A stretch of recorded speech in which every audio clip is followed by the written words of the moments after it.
दोस्तों, अगर आप भी भारत और ऑस्ट्रेलिया के बीच दूसरा टेस्ट मैच देखने के लिए उत्सुक हैं तो हमारी इस वीडियो को दिल से एक लाइक जरूर कीजिएगा।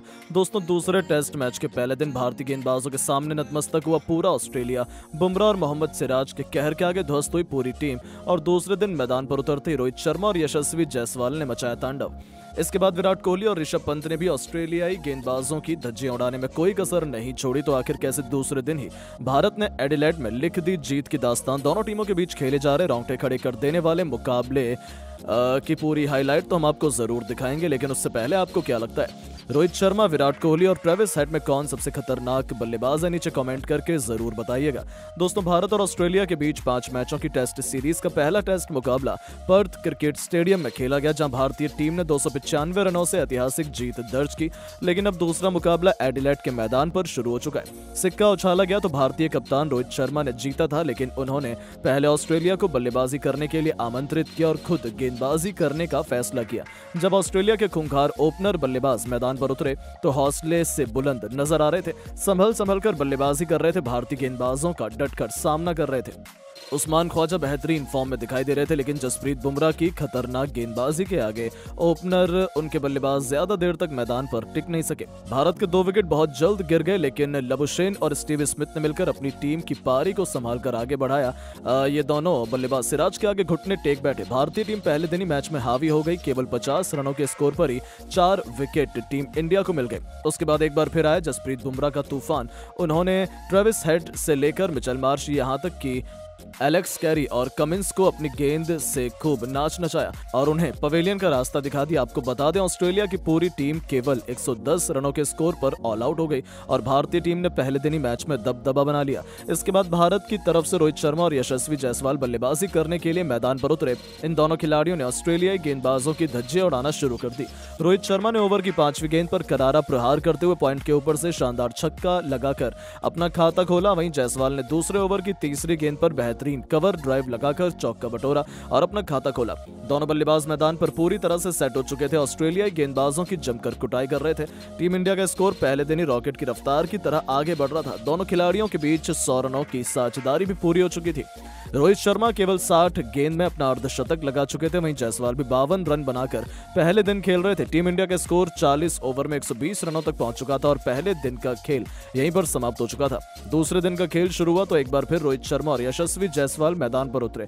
आज भी दोनों बल्लेबाज आक्रामक अंदाज में दिख रहे थे, क्योंकि रोहित के भी बल्ले से रन निकल रहा था। वहीं जायसवाल भी तेजी से रन बना रहे थे। मिचेल स्टार्क से लेकर पैट कमिंस, यहां तक कि जोश हेजलवुड, हर गेंदबाजों की जमकर कुटाई ये दोनों बल्लेबाज कर रहे थे। देखते ही देखते भारतीय टीम का स्कोर 150 रनों के पार पहुंच गया। वहीं जायसवाल का बल्ला रुकने का नाम नहीं ले रहा था। नाथन लायन के तो वो पीछे ही पड़ चुके थे। उनके ओवर में 1 नहीं 2 नहीं बल्कि लगातार 3 छक्के जड़कर उनकी जमकर कुटाई कर दी और वो तेजी से अपने शतक की तरफ बढ़ गए। वहीं रोहित शर्मा कहां पीछे रहने वाले थे। रोहित का भी बल्ला जमकर दहाड़ रहा था। दोनों खिलाड़ियों के बीच 150 रनों से अधिक की साझेदारी पूरी हो चुकी थी। पहले सेशन में टीम इंडिया पूरी तरह से हावी हो चुकी थी। दूसरा दिन भी भारत के नाम होता हुआ दिखाई दे रहा था। रोहित शर्मा की बल्लेबाजी देखकर तो यही लग रहा था आज उनके सर पर खून सवार है, क्योंकि वो सिर्फ चौके और छक्कों से डील कर रहे थे। वहीं यशस्वी जायसवाल 98 रनों पर बल्लेबाजी कर रहे थे। तभी उनके सामने एक बार फिर नाथन लायन गेंदबाजी करने के लिए आए और उनके ओवर की पहली गेंद पर जायसवाल ने बेहतरीन छक्का लगाकर अपना शतक पूरा किया और स्कोर को आगे बढ़ाया। वहीं उनका साथ दे रहे कप्तान रोहित शर्मा कहां पीछे रहने वाले थे। आगे अगले ही ओवर में मिचेल स्टार्क की गेंद पर रोहित ने सिंगल लेकर अपना शतक पूरा कर लिया और दोनों खिलाड़ियों के बीच 200 रनों की साझेदारी पूरी हो गई। भारत का स्कोर 220 रनों तक पहुंच गया। ऑस्ट्रेलियाई गेंदबाज पूरी तरह से हैरान और परेशान हो चुके थे। उन्हें विकेट की तलाश थी, लेकिन ये दोनों बल्लेबाज ऐसी कोई गलती नहीं कर रहे थे जिससे विकेट खोना पड़े। लेकिन तभी कंगारू कप्तान पैट कमिंस ने नई चाल चली और गेंदबाजी में बदलाव किया। एक बार फिर भरोसा जताते हुए उन्होंने जोश हेजलवुड को बुलाया और हेजलवुड ने आते ही ओवर की पहली गेंद पर जायसवाल को क्लीन बोल्ड कर पवेलियन का रास्ता दिखा दिया और अपनी टीम को पहली सफलता दिला दी। जायसवाल भारतीय टीम के लिए 125 रन बनाकर पवेलियन लौट गए।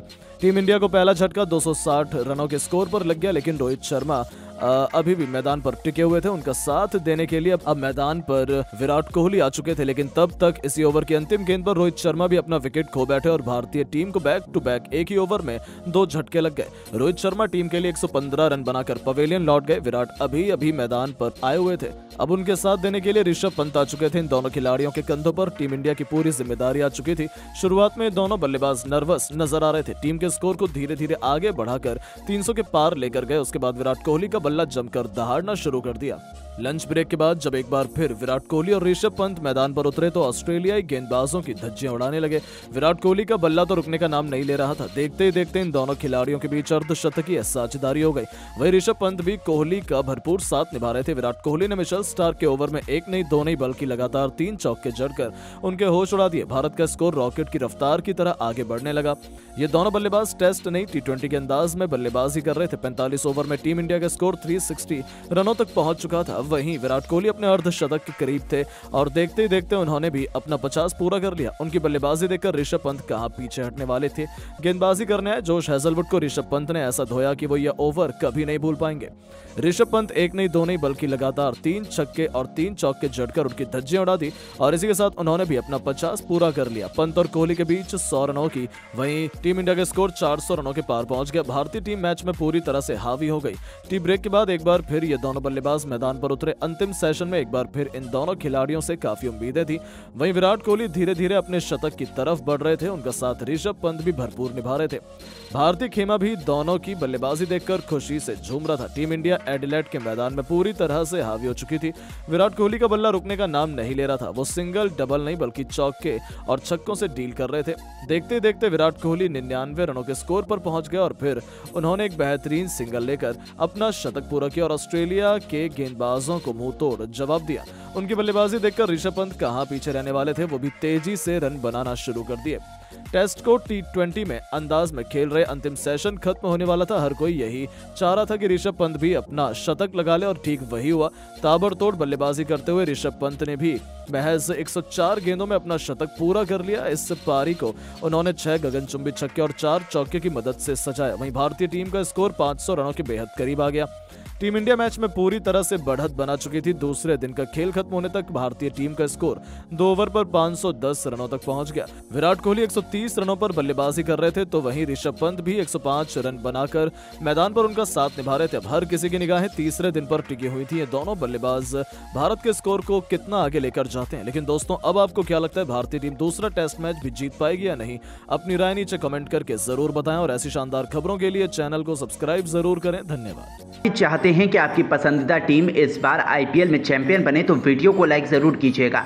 दोस्तों, आईपीएल 2025 के लिए सनराइजर्स हैदराबाद की टीम का हुआ ऐलान।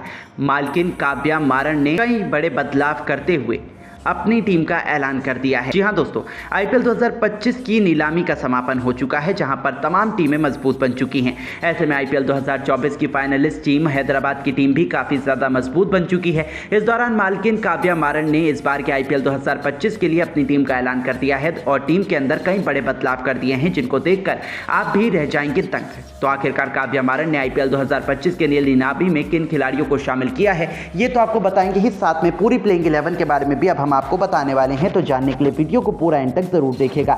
लेकिन उससे पहले आपको क्या लगता है, मेगा नीलामी के समापन के बाद इस बार आईपीएल 2025 की सबसे मजबूत टीम फिलहाल की स्थिति में कौन सी दिख रही है? अपनी कीमती राय हमें नीचे दिए गए कमेंट बॉक्स में जरूर दें।